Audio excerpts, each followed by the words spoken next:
Hi there, this is Mav coming to you once again from the future of when we recorded this episode. Much like last week, I wanted to let you know that this episode was recorded before the protest that occurred in the wake of the George Floyd murder in the United States. In fact, this episode was recorded before last week's. So obviously, at the time of the recording, we were unaware of what was going to be transpiring in this country and how it relates to some of the things that we do talk about, and that's why we don't address it. However, next week's episode is going to be devoted to that topic in specific, as well as the general question of what it is like to be a Black person who spends much of your time on the internet talking about and trying to convince people about the existence and reality of continuing racism. So please, if you have a moment, go check out our blog at www.voxpopcast.com and give us your thought and question. In the meantime, please enjoy this week's show.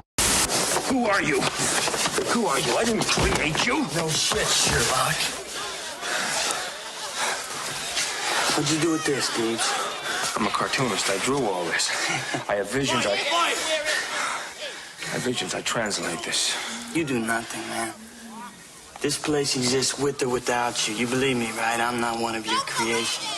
No, you're not pretty enough. Good one.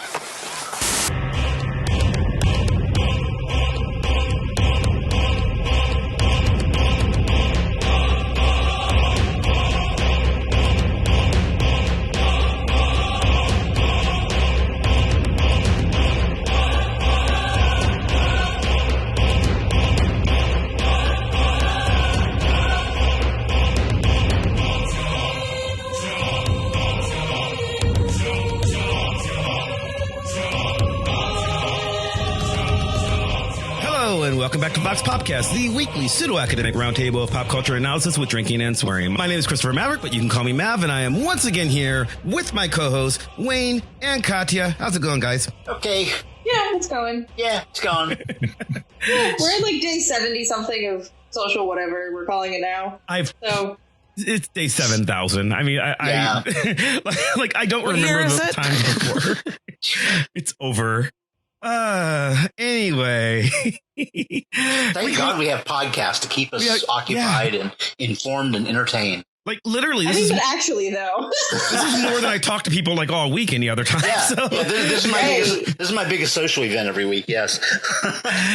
So there's dark, horrible stuff happening in the world, but we're actually probably doing a show about that either next week or last week, depending on the order. But for us tomorrow, so I don't really want to go into how horrible the goblin who rules our country is right now. Is that okay with you guys? Okay. Yep. Yeah. Let's talk about something fun. Yeah. So this is something weird and fun. As we record this, last week for us, Facebook released this thing that they call avatars. And if you're on Facebook, you probably saw a bunch of friends like posting, oh, here's me as a Facebook avatar. And it was really, really hot for like 2 days. And then everybody forgot about it because that's how, internet memes work. And the same thing happens with, I've seen it with, Apple has theirs, Bitmoji has theirs.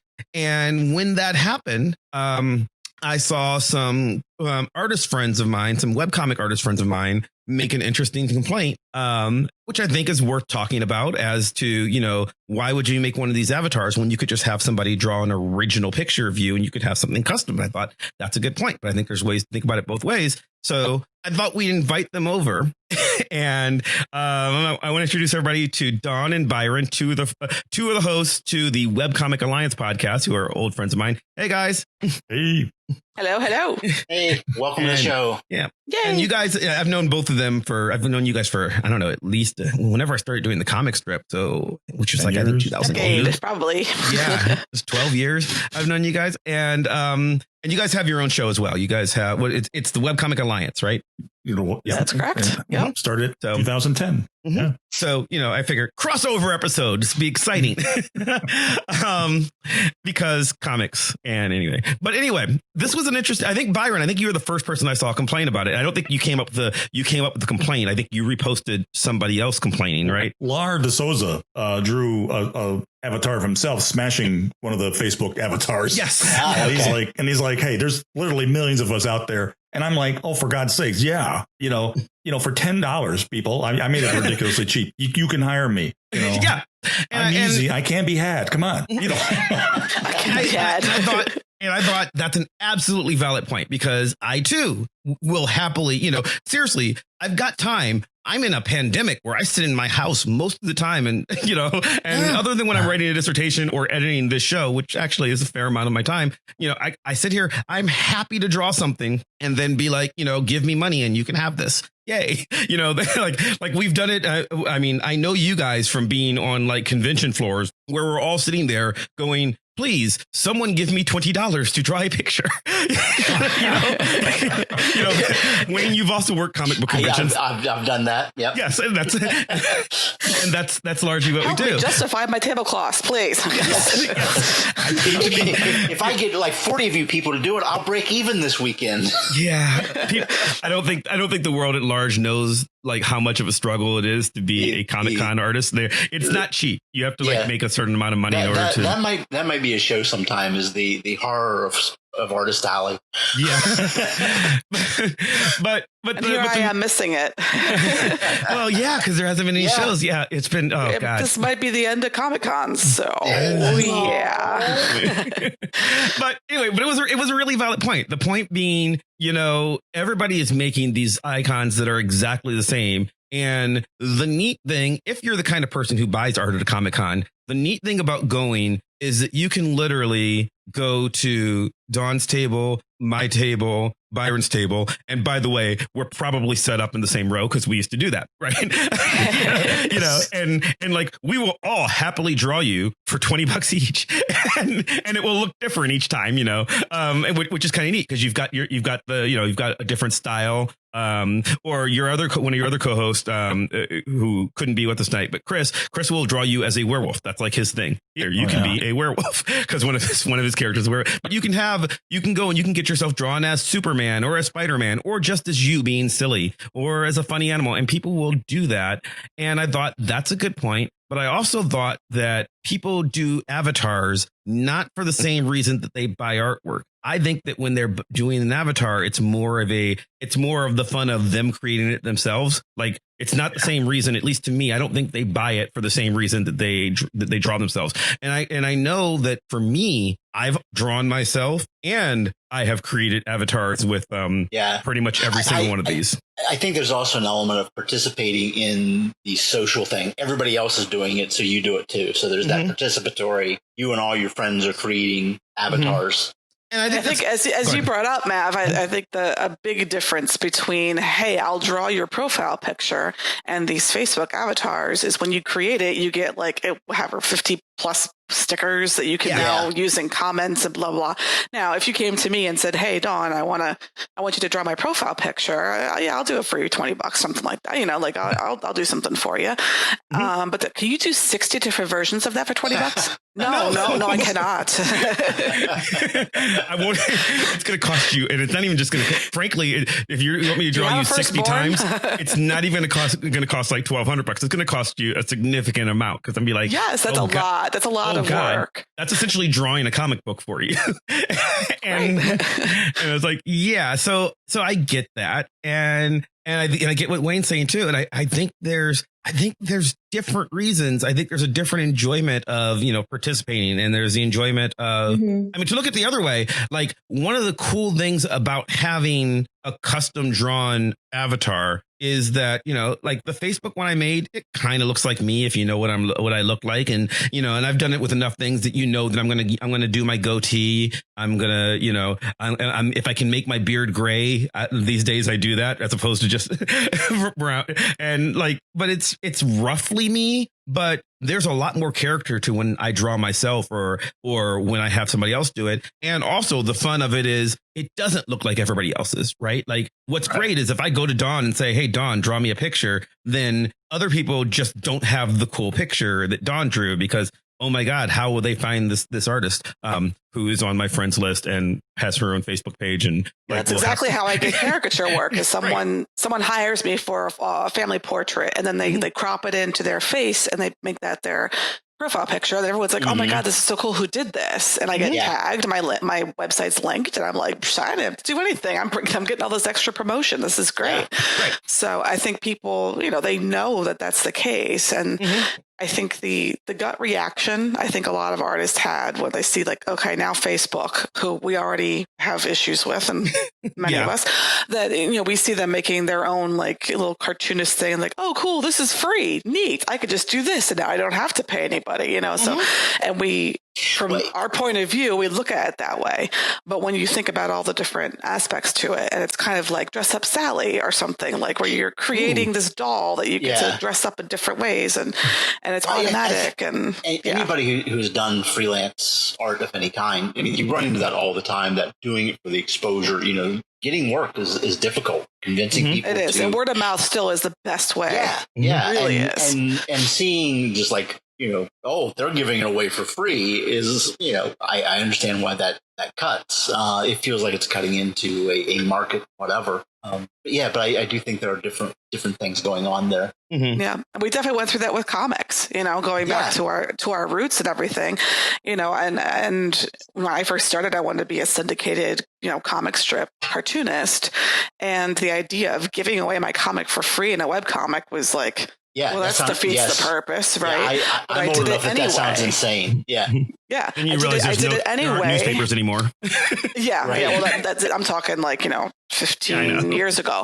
But yeah, I mean, I did it anyway because I was thinking I need a place online to just store my stuff. And then I start seeing different ways that you can earn money by putting this stuff out there, whether it was ads back in the day, selling ad space on your website, or the fact that it's the app model where you give out a little free something. So people get a taste of it, and then they realize, I like this, and I'm gonna throw some money at it. So you find little ways of adapting to the culture, and people get the free stuff, and then doing a little bit more. So it does. It still seems counterintuitive, but our friend Ed Pisker, with stuff he's done, Hip Hop Family Tree, Fantagraphics published it, New York Times bestselling graphic novels. Mm-hmm. That's all. That was all on boingboing.net for free before it was ever saw print. Like all of it. There was absolutely no reason to buy that, except by doing that, he built a huge audience for this stuff that then translated into sales. Yeah, people invest. You think people invest just money, right? So if they don't invest the money, they don't care about it. It's not true. Time is money too. If you've heard that phrase. So when people start reading something and they get really into it, and you gave at the end of your quote unquote season, you say, thanks for reading. Thanks for sticking around. If you'd like to see how the story ends, toss me $1 and get a free ebook, get an ebook with it, and people are like, yeah, sure. Of course, maybe I should thank this person for entertaining me, and then you have invested your time. You get to know the person too. I mean, I find that at Comic Cons is a big deal. If I can get someone to like me, to relate to me as a person, whether they're looking at my prints, which I give away for free if you buy a book, and they flipping through and they're like, oh, I love that show and I love that movie and that was my favorite toy as a kid, or whatever it is, they connect with that, they connect with me, then they want to know more about what I'm selling. And so it's like you're putting something out there first, whether it's a free product or at a Comic-Con, like socialization with someone who understands you and your weird fandoms, So that's what it's all about. And it's like you got to have some bait in some way. So maybe there's a way to take a positive spin off of what was initially a negative reaction, and that, hey, we could do something really cool, and maybe you can get different artwork from different artists depending on your mood. If you see my work and you're like, that makes me happy, have me draw your happy face. If someone else really relates to you and you're like, man, I'm pissed off and I love this artist when he's just messy and crazy and angry lines, and draw me, and when I'm pissed off, I'll make that my profile picture. That would be great. I kind of like, how is this out of service? Do we need to create a new website right now? We're just like, it's like caricatures my mood. That would be cool. Yeah. I mean, how cool would that be? Then you could switch your profile picture. Like just focus on profile pictures, not comments and stuff. But, register the domain name right now. Mavatars. Do it. Get on that. How do I not own Mavatars? The Fox Popcast spinoff business is. How the fuck do I not own Mavatars.com? That never occurred to me. Mavatars. Oh my goodness. Wow. Oh boy. Well, then it's just going to be various caricatures of Mav in various others will use as their profile picture. Well, okay. like Sage Mav. So back in Rage the Mav. Sorry. to get really old here, back in the old days, like in the live journal days, when live journal first added moods at the bottom, you could say feeling happy, feeling sad, feeling pissed off. When they first added that, there was a way you can you could do custom. You could have just the generic smiley faces, and then there were custom emoji packs, and there was a developer kit where you could put your own, you could put custom emoji sets down there. And I actually did make like 20 or 30 just for me. I had Sleepy Mav, Happy Mav, Sad Mav. And I had those, and it was, and several other dwarf Mavs. Yeah, and it was like, oh God, I can't believe it. I had those, and largely nobody noticed because they were just down there where mood was, and nobody paid attention to those anyway. But I think Dawn's right. If I changed my actual profile picture every time, that would be something. But to that original point though, I do think that there is probably a way to find the happy medium where the artists make more money, because I do think it would be great if people were just hiring us to like draw portraits. But they're not, and they weren't before. They're not going to in the future, because the appeal of it to a lot of people was, I think, it's free and we're trapped inside. I mean, They launched it during a COVID quarantine, and that helped. It's an activity as much as it is like an end product in many ways. Yeah. I think a lot of artists are feeling a bit like I do, in that like it's hard enough for us to ask for money, like with self-esteem issues and all of that. It's hard enough during a not pandemic when we have a pandemic and we know that other people are suffering and they don't have jobs, and it's just a total mess to be like, hey, buy my comics. Like, how tone deaf can we be? But I mean, in all honesty, I started thinking about like this upcoming podcast and the conversation that we had, Mav, about this, and I was like, well, you know what? I'm due. I have a ton of freaking books that I bought for conventions this year, which are not going to happen, and I need to sell the books. So I made a post today that has like a picture of all my work, all the books that I have, like 10 some books, and which we'll link in the show notes. Yes. We'll say Thank you. And so but I posted that thinking like, well, we'll see what happens. And a lot of people contacted me and said, I've been meaning to reach out to you. I'm meaning to do this. And even one person said, I saw your post about the avatars and I totally want one of yours. But she's also getting books from me too. So yeah, I mean, it's like, so that is a benefit. It just inspired me to go out and promote myself too, because why the hell not? Part of it is like, I don't think that, speaking to someone who's not a visual artist, like, I don't think it would have occurred to most people to ask an artist for a profile picture. Like, I don't think I would have realized like, oh, that costs literally only $20. I think people connect to like caricatures as GIFs or something like that. They understand that. Yeah. And it also, it varies greatly too. Cause I mean, as a peek behind the curtain, the $20 sketch I do for you at a convention is not as good as the $100 sketch that I do if I sit down for you. Because it's like you're coming back and I literally oh yeah, sure, I'll draw your kid. Let me take a picture with my phone. Come back in an hour. The hour sketch is not as quality as you're not drawing that whole hour either. You're selling stuff. You're talking to people. You're trying to maintain sanity. Yeah. Maintain sanity. I love Byron's derisively that there's no sanity in art. Sanity, please. If you've bought a table at a convention, you're at the convention, please. Make fun of all of our fans. Anyway. But and ourselves. Yeah, honestly. Right. Absolutely. Well, so, and it's kind of, I think this is one, well, actually, I know this is the case with Byron, and it was the case with me, though not with my strip, because Hellcats was very much, actually, I did appear in it. I was going to say one of the things that we all start with, like pretty much every comic artist, when you decide you want to be a cartoonist when you're 7, you start by drawing yourself. That's that's what I did. That's what I mean. Like I've totally seen Wayne draw himself. Really? No, I don't think I drew myself. I drew all sorts of other characters and came up with my own ideas, but I don't remember I mean, like little kid drawing, sure, you're drawing your whole family, but No, I mean, yeah. I've seen, but I mean, I've certainly seen you draw yourself now. Oh yeah, so now I do, but yeah, I think that I had like a whole comic strip and characters and thought out everything, and maybe some of the characters were a bit like me, but didn't look like me, But interesting though. I mean, I would think you're probably right, and I just realized that this is probably not. Yeah, and unique, and that I didn't do that. Not much like you. I don't think I wrote myself into anything as a character or avatar until later. I certainly have since then in various ways. Mini comics I was my doing personality way back shows when. up more than my appearance. Yeah, that's for sure. But yeah, like you, I drew lots of characters. I mean, copying characters in comics, but also coming up with my own. But then, I was doing mini comics back in the early '90s, and I appeared in a couple of those just autobiographical kind of things, like everybody was doing in the early '90s. I have a series I've done a couple strips on that one of those yet another of my. This is a project I want to do someday, and I've done 7 pages, and that's it. You essentially little Wayne comics of it's, and I came up with rapper.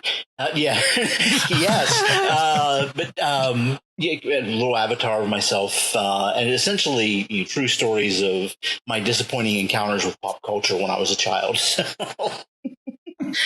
And it was fun, but it was a different style that I was used to drawing in, and just wasn't comfortable doing it, and haven't done it enough to feel comfortable yet. So, but that's way off topic. Anyway, avatars. Well, anyway, so I was going to say, I know. Well, Byron, you'd say your strip is based more on yourself. Absolutely. Yeah, it is loosely based on my experiences in 1977. Absolutely. Yeah, there are many embarrassingly true strips in there. Yes. Yeah, and like there is certainly resemblance in your characters versus when you draw yourself. That's what I was getting at, right? I would say that's fair. And my avatar has the red T-shirt that Bud wears. Yeah, so I mean, there you go. Yeah, I mean, and I was thinking also if you look at like say Scott McCloud's book, Scott McCloud is also drawing. I mean, his famous books are about him teaching comics, but even then he's wearing the Zot T-shirt. So there's certainly crossover. Wayne's roommate draws a comic book that's entirely about himself. Well, yeah, him and all of his friends appear in it. Like we are all characters in his world. Right. So. But he's the main character. I mean, it's it is very much he is Mary Sue to himself. Marcel, who's been on the show. Yeah, much like Matt Wagner with with Mage. Kevin Matchstick and Mage. Yeah, and they're not the only ones to have done this sort of thing. I guess one of my questions, just and trying to branch this out into broader topics, is why are we so fascinated with creating these avatars? I mean, for a lot of people who don't have the artistic skill to draw themselves, that ability to create a cartoon of yourself through one of these programs, right? And that's kind of like, it's really appealing. People love doing that shit. Like you say, that thing appeared last week, and in 2 hours, I had 200 avatars in my feed. Well, that's why I wanted to make sure Katya was here for you, because I think we're talking about it in a comic strippy kind of way, because that's what they look like. They look like cartoons. They're basically a simplistic caricature of yourself. They're not terribly detailed, which is why it worked. But I pointed out in the blog, if I get a new copy of WWE SmackDown, it's a video game that I love. The first 4 hours since after I opened the game is me sitting there and painstakingly making myself. It's like, no, my eyes are browner than that. Not the right beard. I've not punched anybody. I've not it's literally you open that box and the first thing you do is make your own custom character. And all the best video games are that, right? We did our show on Animal Crossing when Animal Crossing came out. And the week that Animal Crossing came out, there were a bajillion Animal Crossing pictures in my feed of people going, here's me in the game. Right. Yeah. Right. So and so I think there's like two concepts here that are overlapping that I want to distinguish. There's a difference between an avatar and a profile picture. And I think that's where, I think it's important to point out, mainly because an avatar in the technical sense of what we talk about in digital media studies, in video game studies, stuff like that, isn't just a profile picture. What we've been talking about is a piece of, whether it's art, some kind of digital ephemera, a meme, whatever that you use to represent yourself. It's not. It overlaps with an avatar in the sense that it's an identifying marker, but an avatar really is actually something, usually some kind of like humanoid visual marker that's a blend of your physical identity and your like psychological identity, blended with like a little bit of fantasy element. And it's much more about, and like what Matt was talking about, building the WWE characters, that's a really great example, because like say like a video game, when you design your own character, it's not just you're creating an image to represent yourself. It's actually like this weird exploration of identity. Like you're deciding, like in Mav's case, like maybe he's trying to reproduce himself as exactly as he can as a challenge, or maybe he's giving himself neon pink hair because he's like, hey, I really like some neon pink hair, but I'm too lazy to dye my hair. Right. Well, and so I think that go ahead. No, I was going to say, and some of the original origins of the term come from like mythic ideas. An avatar is a representation of a god in human form. Yeah. Oh. So it goes back well before video games or comic strips or anything like that. It's an incarnation. Absolutely. But and it's an incarnation with some agency, right? Like that's the key. Right. That's the key I was getting at with whether I'm talking about WWE game or I'm talking about Animal Crossing. The point of the Animal Crossing game, sure, people were posting it to social media, but it's just that was sort of a announcing, hey, I'm in the tribe. Hit me up on the Switch and become friends so that we can, we can visit each other's our islands or whatever. But the point of having the Animal Crossing in avatar in the game is it wants to connect you with the world. I don't want to it's not me controlling Link on Link's adventure. This is me controlling Mav on Mav's island. Katya controlling Katya on Katya's island, and it's supposed to build a familiarity. Like I don't know what to say. It inserts you into the world in a very in a more tangible way. It allows you to basically project yourself into a digital space in a way that allows you to identify with it. And I mean, I think one of the things with the Facebook like avatar generator and ones like it is like the experience of making it is kind of the only thing that makes it an avatar, the only thing that makes it kind of like an interactive or like a gentle experience. Once you've made the thing, it just kind of is like whatever configuration of pixels. Like I don't know that I would technically say it fulfills the function of an avatar. Yeah, they called it that. Like, right. You can make it smile. It's a profile picture. And I think that's... Well, it's 60 profile pictures. You can pick which one you're shooting. So, you can do the smiling one. Yeah, but and I'm sure that someone somewhere is going to make the argument that because you can change your profile picture to match your mood and it gives you, like, you have control over that it is more avatar-like. But I think, like, for me, like, part of what makes an avatar compelling in a digital space is the fact that you also like project yourself into it. Like when I'm playing a game or I'm navigating like Second Life, for example, is a perfect example. Yeah. Like whether the avatar looks anything like me, like I could have made some weird like lizard creature or something like that. I am acting in that world with that avatar. Yeah, and I'm glad you brought that up because that's one of the things I wanted to mention. Aside from you creating yourself in these worlds, back 15 years ago or whatever, when everybody was losing their life to World of Warcraft, and I knew that I would just live in that world if I got it. I did a 10-day trial, and a significant portion of that 10-day trial was me creating a character in each of the various classes that were available just so I could see what they look like. I just running around and killing rats, but I probably spent more time creating my characters than I did actually playing. I want to rewind a little bit and go back to something you were saying, Dawn, because you talked about, because I'm now thinking about this when you said, like you didn't until much later really put yourself into any of your books or any of your artwork. You had characters and stuff, right? But having known Dawn for over a decade and having read Zorfberg and Fred, I'd argue that there's a lot of you in. Oh, yeah. Right. That's what I mean. It's more personality. There was more my voice, what I wanted to say. I was definitely prevalent. It just wasn't my face. Yeah. I mean, it was a puppy, sure. And or an alien. It's complicated. Well, and actually, that my in Zorfberg and Fred, I mean, I'm thinking like when I first started and I was a teenager, preteen or whatever. But yeah, Zorfberg and Fred was the first time that I had someone directly in it that does look like me. Acts like me to a degree. It wasn't an exact representation, but it was like, a good caricature for the owners, little alien dogs to study. But I mean that in that case there was I wasn't even thinking that. I was thinking the dogs themselves actually. Their owners was based on me and my my then husband. Yeah. So That was true. That was the first time I ever made anything that I would claim to be semi-autobiographical. Before that, like when we were saying, when you first started to draw, and that's what I was thinking, like when I first started to draw, I really didn't, I don't remember the first self-portrait that I did. And that's it. I think whether we're actively drawing ourselves or not, when we're doing that thing, we are definitely putting ourselves in it. Well, the reason I asked that is because there's sort of a, I am very much of we're getting to, get into, artistic theory a bit from, times I've taught little kids to draw, or teenagers or adults. And anybody who's taught an art class will tell you that the worst thing about it is first time you teach an art class, somebody comes in and says, I wish I could draw. I can't draw. Everybody can draw. Assuming you've got hands or feet or something to hold a pencil with, you can draw. I might have technical skill better than you. I might have technical skill worse than you. But the ability to create something in your mind, there's agency in that, and it's sort of freeing once you start realizing, hey, I can create this story. If you think about like no 2-year-old cares about how good their drawing is, like which is the beauty and purity of drawing too. Hi, look, I drew my entire family and it's just stick figures and it's great. Yeah. There was a opening line, an old book, Drawing on the Right Side of the Brain.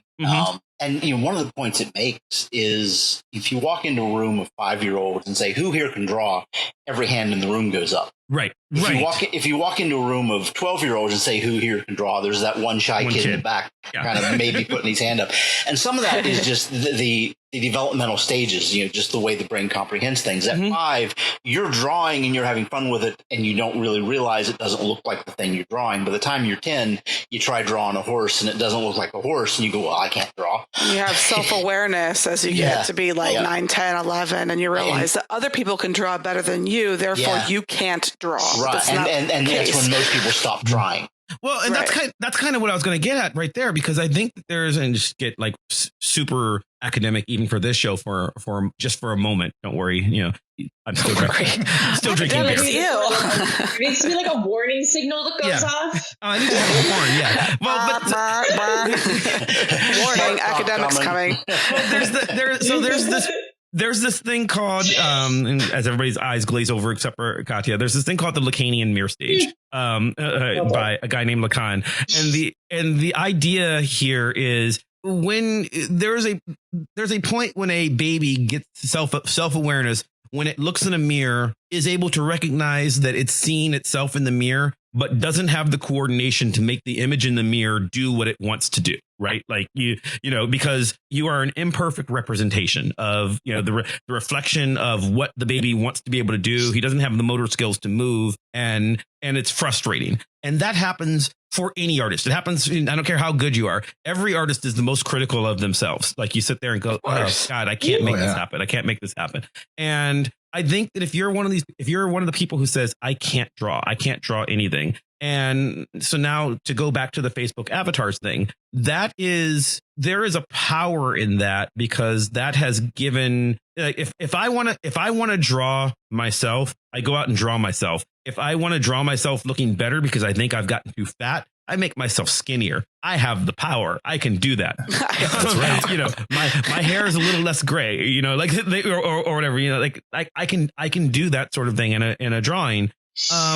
And I can make myself look, depending on how much time I want, I can make myself look quite recognizable to where you'll know I'm drawing myself, because I've practiced drawing well enough. Usually when I draw myself, if you look at the image of myself that I put on the blog, when on the one drawing of myself I draw myself very simplistically. I don't like a photo representational version of me. I like drawing myself cartoony when I'm drawing me. When we were doing Hellcats, on the rare occasions that I appeared in Hellcats, I was usually far less, realistic looking than any of the cat girls were, because that's just how I draw myself.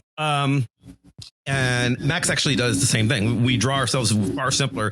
I don't know why. It's just sort of a calling less attention to yourself. But I think that there's some power in, Katya, you were saying, if I decide that I want my my Warcraft or my Animal Crossing or my WWE avatar to have pink hair. That, the program gives you the ability to do that, an ability that I just have just by using a different pencil when I do it.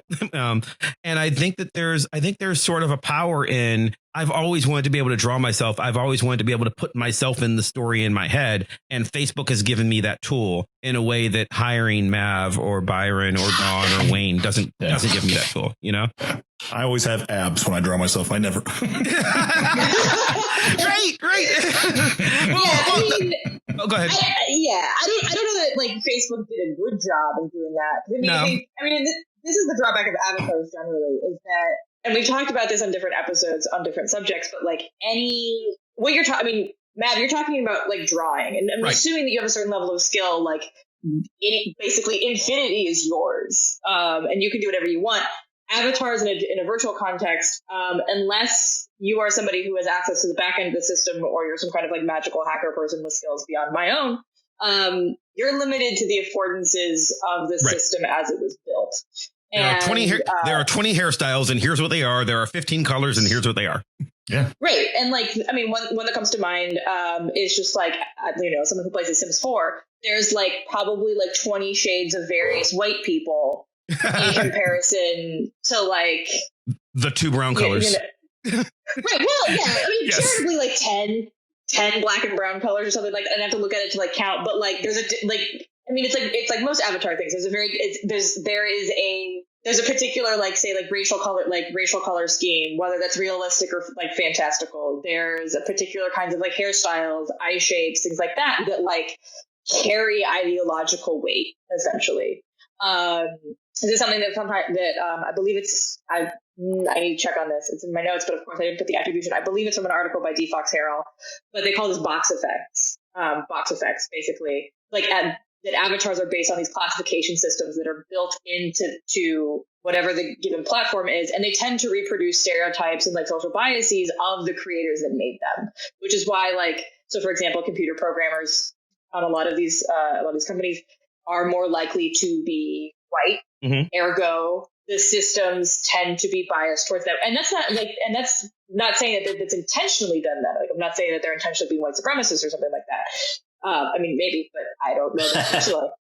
But it just happens to be that like whatever their biases are just happen to make it into how they design it, because they probably weren't thinking about it consciously. Yeah, that's their personal mirror of how they view the world. So personal lens. Most of my characters are white because I'm white, right? And it's not a racial thing at all. That's just how I see the world because I grew up in a white, type of thing. And yours is semi-autobiographical. That's what you made the joke about. You give yourself abs, but I mean, you're also, you are writing a story.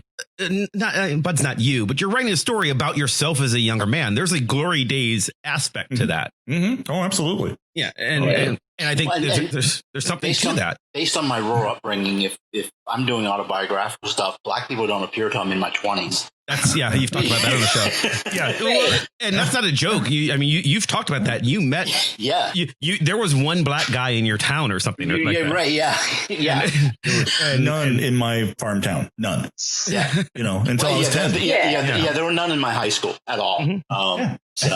And going back to Katya's thing, I want to read a comment that we had from somebody I know is a regular listener of ours, Kathleen Willard, where she said, just to the biases thing, some folks are frustrated because there are not ways to represent disabilities other than needing to wear glasses. If you're an amputee, if you're an amputee, the Facebook avatar system doesn't give you the ability to be missing a limb. Same thing for many of the video games. The wrestling game that I mentioned just everybody has 2 arms and 2 legs because that's just the way the character models are, even though the WWE has had disabled wrestlers before. So Zach Gowen is a wrestler with only 1 leg, but the game can't represent him. She says, if you use a wheelchair, guess what? Now you don't. If you use hearing aids, visible hearing aids, it doesn't matter. You just don't. Those options just aren't there. And for some people, that's a major part of their identity. So. And I think it's important to point out, it's not that the system can't represent it, it's that the system was designed not to have that affordance. Right. The system as currently can't represent. The system does not have that representation. Right. And that's what we're talking about, like where the box effects I was talking about with avatars become a problem.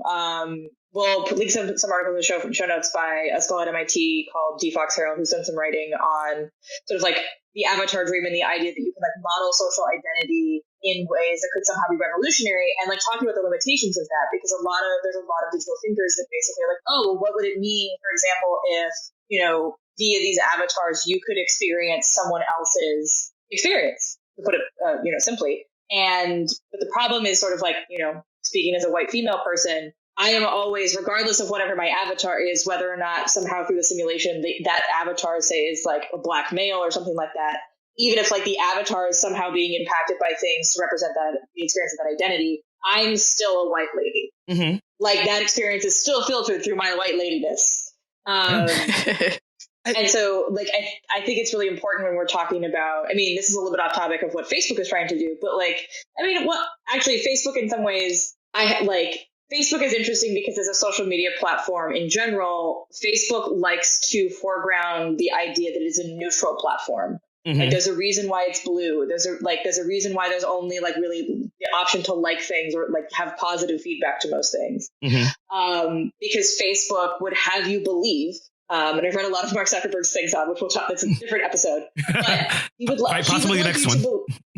Right, really. But Mark Zuckerberg would like you to think that Facebook is ideologically neutral. And that so something like this avatar system is ideologically neutral. But I think that pointing out the disability thing that Matt just brought up, like it's not. Whether or not it's intentionally trying to be ideological is an open question. Based off of what I know about Zuckerberg and Facebook, it's probably not trying to do it intentionally.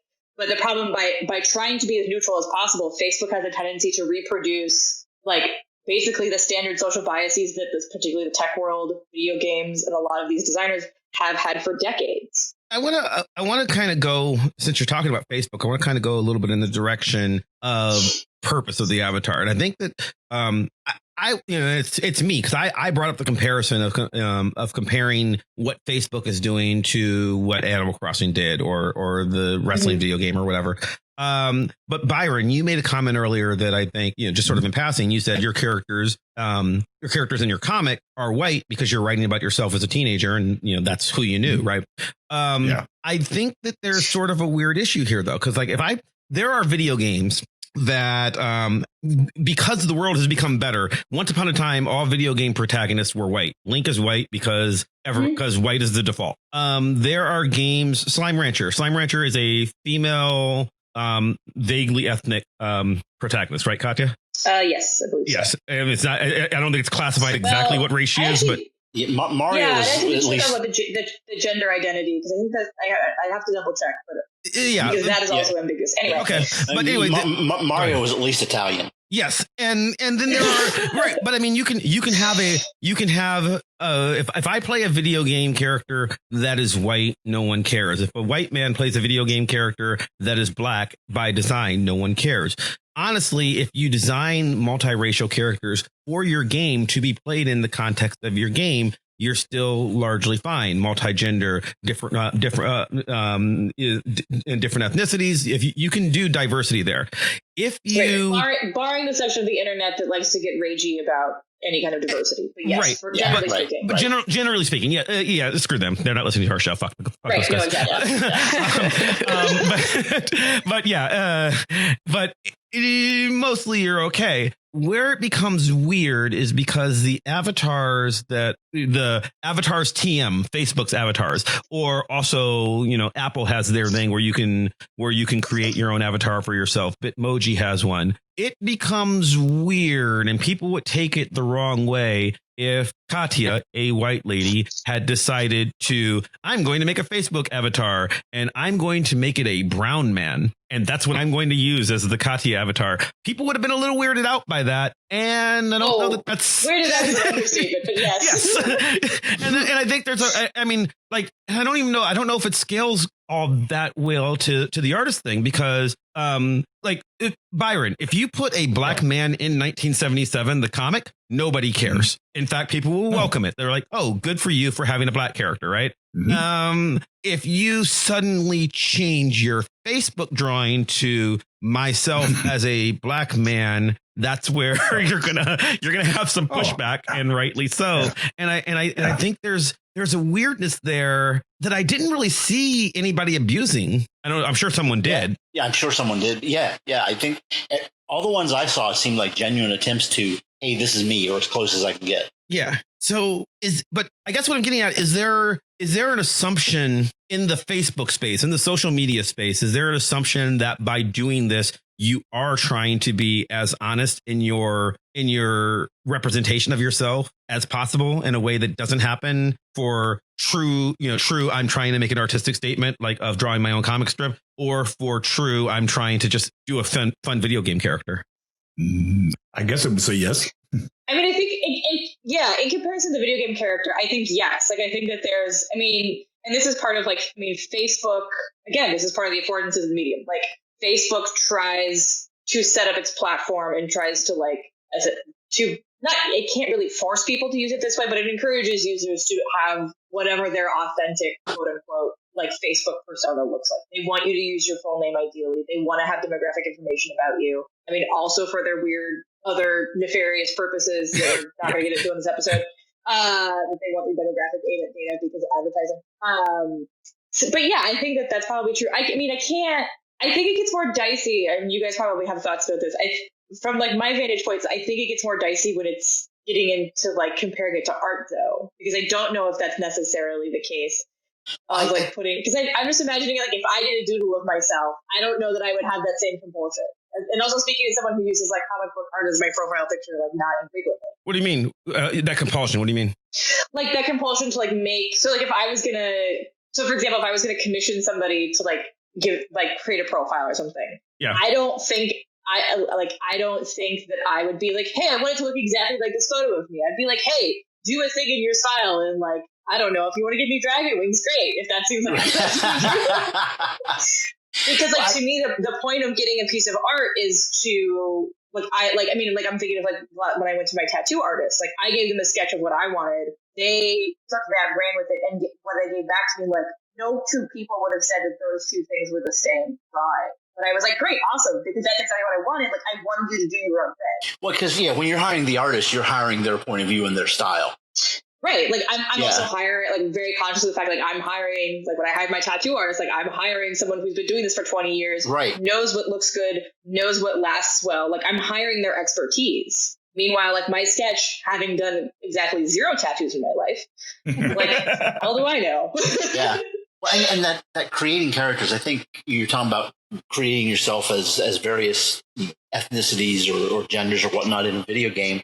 I guess I see that if I was creating a new superhero book and was creating a team, I would make an effort to make it a bit more diverse than the original Justice Society was, So I would be creating characters. 5 white guys, 1 woman. Yeah. Which is, the pattern of all superhero teams for a while. Yeah, I would make an effort to make it more diverse, recognizing that I need that in my story. As a creator, you're creating these characters. They don't have to be me. And same way, if I'm creating characters to play in a video game, while I'm playing that character, because it doesn't look like me, I'm playing a character as opposed to assuming an identity. Does that make any sense? I think that makes sense. I'm creating something outside of me that I don't necessarily identify with. Now, as a creator, I think they're all parts of me in some way or another. But that's very different than creating an avatar where I have an afro. Although if you saw my senior picture from a few episodes ago. Oh, dear. And that's one of the things that I think distinguishes the avatar from the profile picture is one of the uses of an avatar is to experiment with your identity. Yeah. Which isn't to say that I as a white person can suddenly be I understand what it's like to be black in America, because that's not what an avatar does. But it allows you to kind of think through different parts of yourself. If I was as come up on the show before, I play Dungeons and Dragons. There's a lot of actually even psychological therapy that uses games like Dungeons and Dragons to especially work with kids to think through aspects of their identity, trauma, things they're working through with their sexuality, whatever it might be, because it's a way to basically experiment with an aspect of themselves without having to commit to it in a way of this is me. And I think I think to me, thinking of avatars more in that way, it's like I'm experimenting with my own identity seems more plausible than like I'm going to experience other people's identities through this medium. I just want to flag it because I think this is a really great example, even though it was kind of a South Park hoax. A few years ago, there was this game that South Park released, basically an RPG called South Park: The Fractured Butthole. And the main reason it got a bunch of news, and I suspect that they said this because they knew it would get a bunch of news, is because there was a difficulty slider in the game that was tied to your avatar creation. And I think we've actually talked about this possibly in a previous episode. But the essentially was the whiter your avatar, the easier the game difficulty, the darker skinned your avatar, the more difficult the game is supposed to be. It turns out that this is not actually the way that they designed the game. It was, according to them, a joke. And of course, like most of the video game media was like, that was not funny. Which I think, by and large, the backlash of the gaming community, I think, was like kind of agreed because of this problem of like playing an avatar. Like this basically like this isn't funny. Like this is tone deaf and like really problematic to make like something that can be really, really real to a lot of people's lives, like into a marketing scheme, essentially. I see what they were going for, but South Park does not have the nuance to. I don't know that Trey Parker and Matt Stone have the nuance to make that social statement. And I see what they were trying. Yeah. And I think that's the thing is it's like there are games who have played with this idea before, not quite to this explicitly and like in this kind of like, I guess, I don't know, goofy is not really the right. Yeah, I guess simplistically, we'll go with that. That's the kind way, I guess. But there's games that have played with this before. I mean, I think that, like, for example, I mean, just on the subject of like simulating race, like there's a discussion in the game studies community of like when, for example, like Skyrim, I believe it's in the Elder Scrolls series, I believe it's Skyrim. It's been a minute since I played that one. There's like a side quest that's basically about like slavery and follows a lot of common tropes, not specifically of any like nationalized tradition of slavery, but a lot of like sort of common tropes of slavery globally. And it's using a non-humanoid race because one of the things that basically has been a discussion in the game studies community for a while is like, is it appropriate to simulate like historical discrimination, whether it's racial, gender, ableism, whatever, like in a game in a way that's claiming to represent that actual experience for players, because there's an inherent limitation of like a game to capture that complexity. But on the other hand, also like is having players like play through these really complicated themes through a non-humanoid character also in some way kind of like trivializing the situation historically. So kind of, yeah, it's a pretty dicey kind of attempt to make, putting it mildly. I kind of want to think about it the other way though. So, like I would tackle the same issue from the cartooning perspective. If you're doing a comic strip, or those of us who've done them, Wayne, you said even if I'm creating a superhero team in 2020 and I'm smart, I'm trying to be more diverse than probably most friend cliques actually are in real life, just because I want to have as much representation as possible. Like I'm trying, like you're definitely making that move, right? Unless you're doing something. Now, that's not necessarily always true, but what do you do when you're, if you're creating a comic strip, how much do you care about? So Dawn, for yours, it was largely avoided because the main characters were aliens masquerading as cats and dogs, right? So there's not really races in the same way. Researching humanity, though, so yeah. There was in terms of the main two characters they were researching, like their owners, they were based on me and my husband, so they were both white. But I would try to other people in the background.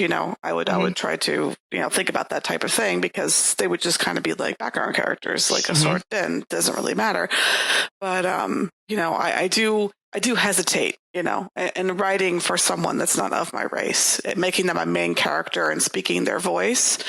Yeah, because that's a big hesitation. It's like it's either way. You could go either way and just say, well, they're human beings just like me. So what's the big deal? Like they're not that different than me, but they are. There are some ways that are different, and me speaking to that is difficult. I just did a kid's book where the little girl was biracial, and it was all about, the book was about race and prejudice and how it was a kid's book, so it's like how parents and kids can work on that together. And it was written by two white ladies and illustrated by a white lady. So, but we were very active in racial justice, and one of the authors, her husband is a Black man. They're raising biracial children. She can speak to that very closely compared to me. So, I mean, it's the more that we are involved with people, the more we feel like we could speak in their voice, the more that we know. But it is a tricky line to kind of dabble with, and the best way, I think, is just to talk to people, who of the race that you're going to be representing, and see what the best way of handling that would be. But I wanted to interject one more thing, because all the stuff that we're talking about with identity and whatnot. Have you heard of the phrase digital blackface? Yes. Yes. Okay, this was something that I didn't have a name for, but I started to feel like, slightly off when maybe I would react with a GIF to someone, and it was like, if it was like a reaction, like I'm reacting that way, but it was a person not of my race. It was just like, a little kind of like, this doesn't feel right, but am I making a big deal out of nothing? Even though I'm not a big deal. Am I making like a tiny deal out of a nothing deal? And someone actually called me out on that and sent me a link to an article to read and said, think twice maybe before you post a GIF like that of someone. And I'm kind of like, well, that's kind of why I asked. I think it's a questionable thing. Digital blackface is exactly the issue. And I want to get to asking Byron as well, because Byron is going to be a little different because he's writing about a specific historical what. So Matt, for our listeners at home, can you give an example of what we're talking about? Yeah. Okay. So one of the things that comes up, and this is a complicated issue, is you're going to have people who say things like, if you're in the social media world, and I don't care if we're talking Facebook or Twitter or Instagram, actually not so much Instagram because of the way comments work, but people will often reply to each other in GIFs, animated GIFs and stuff. And one thing that GIFs. Oh, I'm so upset. I said GIFs. I'll just note that. Yeah. It's a whole different episode. The creator uses GIFs. I'm trusting him. He's the wrong. author is dead. The author is dead. I know. The G means graphic, not graphic. That's why I say GIF. Oh God. So anyway, say you're doing a GIF of a graph. Ow, that hurt my head. Ow. Anyway, I just want peanut butter now, really. Yeah, but anyway, what I was getting at is, if people reply with things and then they do like, there is a tendency to reply to certain kind of things with animated graphics. GIFs. Well played. They're called GIFs. With animated graphics of people, for instance, in utter shock or in disbelief, with animations of Black people who often are used in such a way as to imply buffoonery. They'll be, you'll use things that are where the question becomes, does this mood really come across the same way if the character in the image were white instead of Black? Sometimes this is because it's like a famous television show, or anything, but it's the equivalent of walking, and really date myself, but it's the equivalent of walking into a room and being like, "What you talking about, Willis?"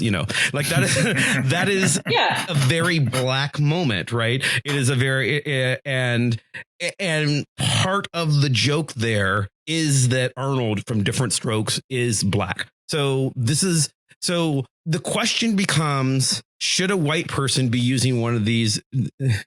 Fuck you guys. One of these GIFs that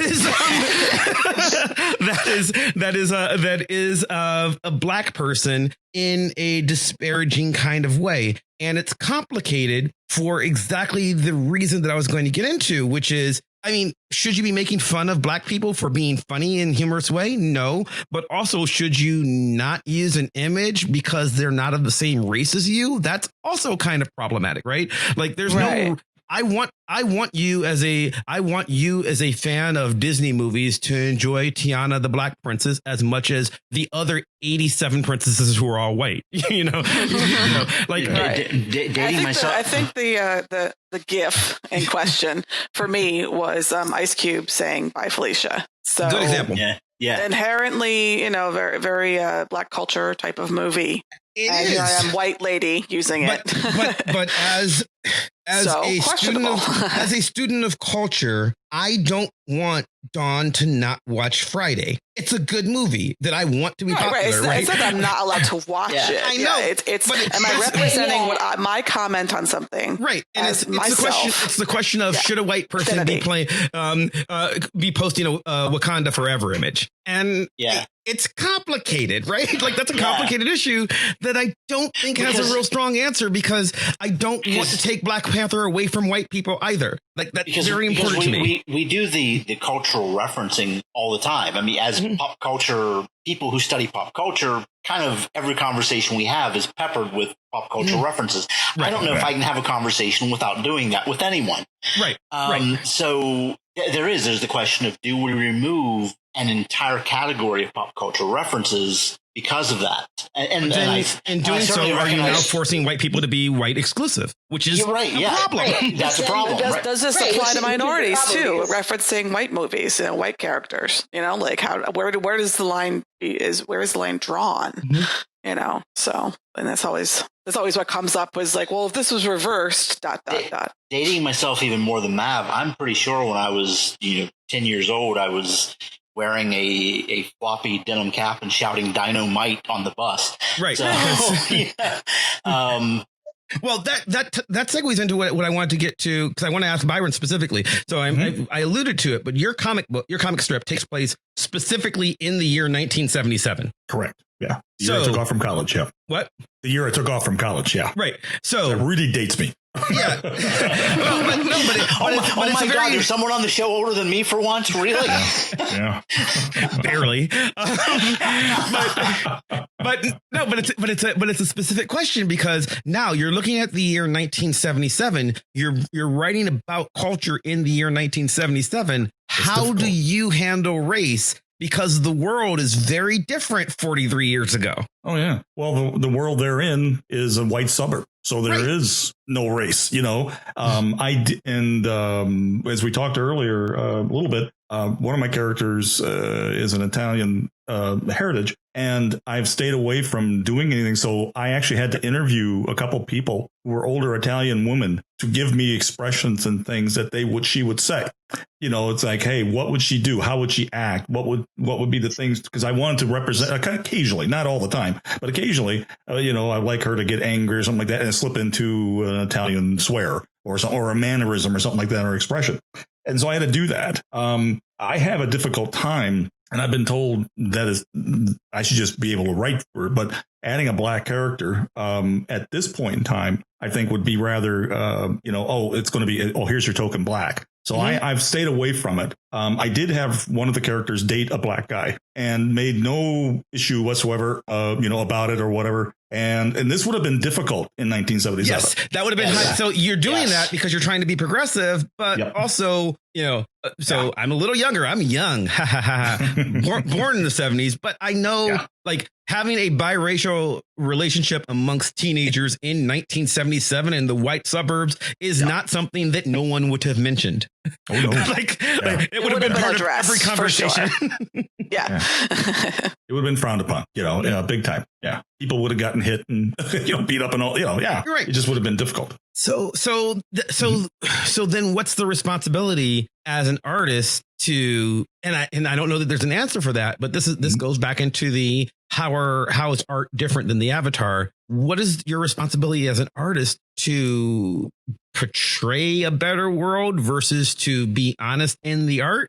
It's not an easy answer, I don't think. No, it's not. Mine's a comedy, so I stay away from real social issues like that and stuff like that. So I don't bring in any real and taken, like I'm not going to have the guy get beat up, because he's dating a white girl. I don't, a very special episode of 1977. Right. I'm not going to do something like that. Again, that dates me. And, so it's like, hey, I'm not going to do that because people are here to be entertained and this and the other. Now I am writing another, like Dawn, I've got something I've been writing for a long time. And originally written, it was all white people because I wrote it when I was younger. And now I'm like, well, I really need to do a little more Star Trek on this. I need to diversify this. Who am I going to make Asian, or who am I going to make black, or who am I going to change it to a woman because it was 2 women and 4 men. And it was, so it's like, do I need, and it's like all of a sudden I'm like, wow, I'm really tearing the story apart. I really just need to leave it alone, type of thing, and not try, because I'd be forcing it and it wouldn't be true to me,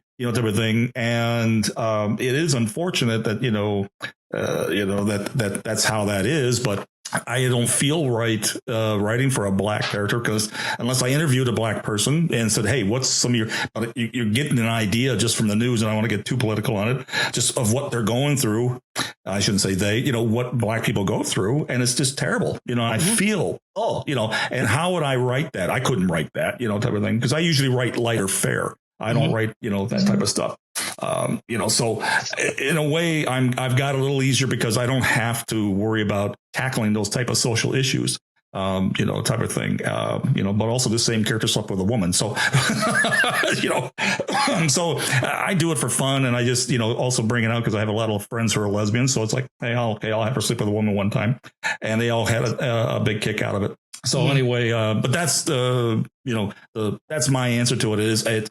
It's difficult, and unless you really study it and get background from it, from real the actual people, whether it be black or Italian or whatever type of thing. I don't have the background to write for it. I can write a Southern farm boy who got drunk in the 70s. That's no problem, but I can't write anything else. Exactly. I can't write anything else because I didn't live that life. Unless I study it, and that's what make great writers is they go out and they research this stuff, and they sit around bars and they talk to people, and they then incorporate that into writings.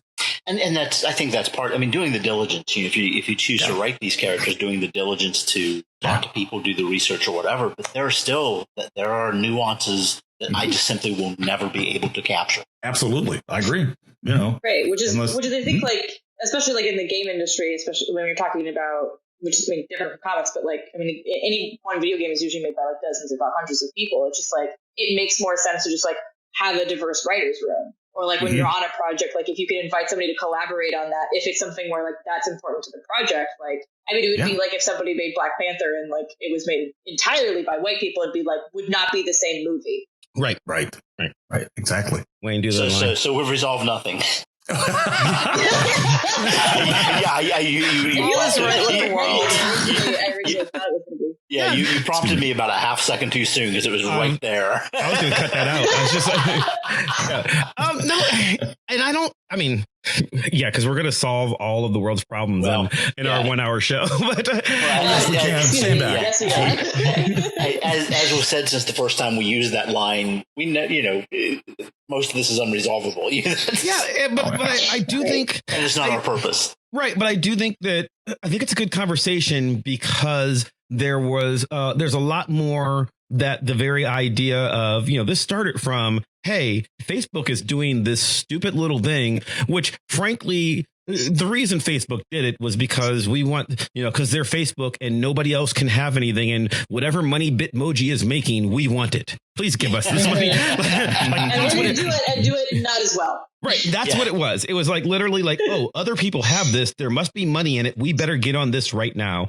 And I really do think that the reason it blew up was because Bitmoji has been around for years. Apple did theirs 3 years ago, and Apple's is cooler because it really does animate with my face. I can do whatever I want. That's kind of neat, right? Facebook it's also creepy, but yeah. But they wanted on top of this. They wanted on top of this because they're a company and there was money to be made. That's why they did it, and they got lucky because it hit during. I hate to say lucky, but it hit during a pandemic when no one had anything else to do. So everybody made these, and it was big for 2 days. And like by the time this episode comes out, people are going to be like, oh yeah, we did that. When was it? Oh, that was a week ago, like, because it largely has gone away. But I do think that it does call into question all these things that we've been talking about for the last hour. Yeah, I mean, that's it. This silly little thing on Facebook led to just a really good discussion here about a whole lot of topics. Mm-hmm. Yes. And that's what pop culture is for. Yes, that's right. I've got a ton of references. Anyway, the little boat. Let's see.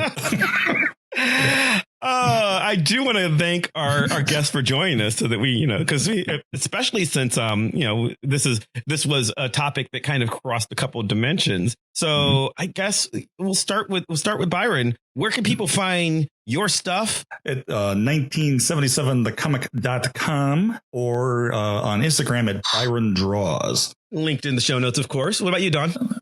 Well, my portfolio site is dawngriffinstudios.com, but I think because of where this topic went to, people might be interested in my latest work called Ida Finds Her Voice. Mm-hmm. And it's that URL.com, idafindshervoice.com is where you can order this kid's book, which is a really great way to start a conversation about prejudice and tolerance, things like that, in a very heartfelt way. Great. Also linked in the show notes. And you guys are on with a couple other people, but you guys are on another show together. So tell everybody about that. I'll let the host do that. What is your show? That's right. Hey, everybody, it's Byron from Webcomic Alliance. Find us at webcomicalliance.com, and we put out the podcast about twice a month. Mm-hmm. What is it? Just so people know. What's that? It's on the webcomicalliance.com. That's where it's at. No, I was saying, what is the show about? The show about? Well, webcomics. It's basically it's for we gear it for like the intro people who are getting started and all that, and have a lot of questions on how to get themselves printed or put up a website the first time or doing their cons, that kind of stuff. Mm-hmm. Yeah, we also talk just about anything, so. And a lot of people like to draw and listen to our show at the same time because we joke around and have good chemistry and have lots of good tips. Yeah, it just becomes for people doing four very different kinds of work, sort of discussing how that works. So exactly. Good show. Sure. The last podcast, we spent 10 minutes. We spent the first 10 minutes talking about bees and beer and soda. So I mean, then we got serious. But anyway, that's how it goes. That sounds familiar. What about you, Katya? As always, you can find me on Instagram at JustANerdKid. However, I will plug in these very strange times, we all need some more cute, lovely animals in our life. My home state of Oregon, the zoo Instagram feed is spectacular and hilarious. So I highly recommend you check it out. Absolutely. And Wayne. Yeah, just stop asking me. I'm never going to stop asking you because it's a funny way to end the show. And every once in a while I surprise you with something new. So I know, and it always throws me off. Oh, he's like, oh yeah, I want to plug. I was like, wait, you what? Huh? Not this week. You can follow me on Twitter at Chris Maverick or on my blog at www.chrismaverick.com. You can follow the show on Twitter or Instagram or Facebook, all of the places, always at Vox Popcast. You can follow the show's blog at www.voxpopcast.com, where we post about whatever we're going to be talking about next week. And you can give us feedback, things that you want us to think about so that we can include them in the show. You can also leave us comments on what you thought about this or any other episode, because we want to know. If you enjoy the show, and we certainly hope you did, please subscribe to us on iTunes or Stitcher or Spotify or wherever the hell else you get podcasts from. And do us a favor, leave us a 5-star review, especially on iTunes. That helps other people find the show. It gooses the algorithms, makes us more popular. And then, well, I was going to promise that, somebody will draw you a picture, but honestly, we're really not. You can hire one of us and we will. We all need the work. As specified earlier in the show. Happy. So, you will make me happy. Right. We're in a pandemic. It's horrible. I will post my happy avatar. That's it. Leave us a 5-star review and I'll post my happy avatar. That'd be great. To quote Romancing the Stone, I'm cheap, but I can be had. See? It fit in well. I would like to thank Maximilian of Thoughtform Music for our epic theme song, building ever so more epically and playing us out.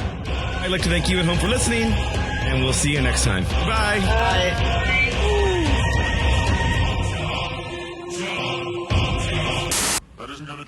it, Flynn. I'm afraid. Stop. Please. You realize I can't allow this. Now, how are you going to run the universe if you can't even answer a few unsolvable problems? Huh? Come on, big fella, let's see what you got.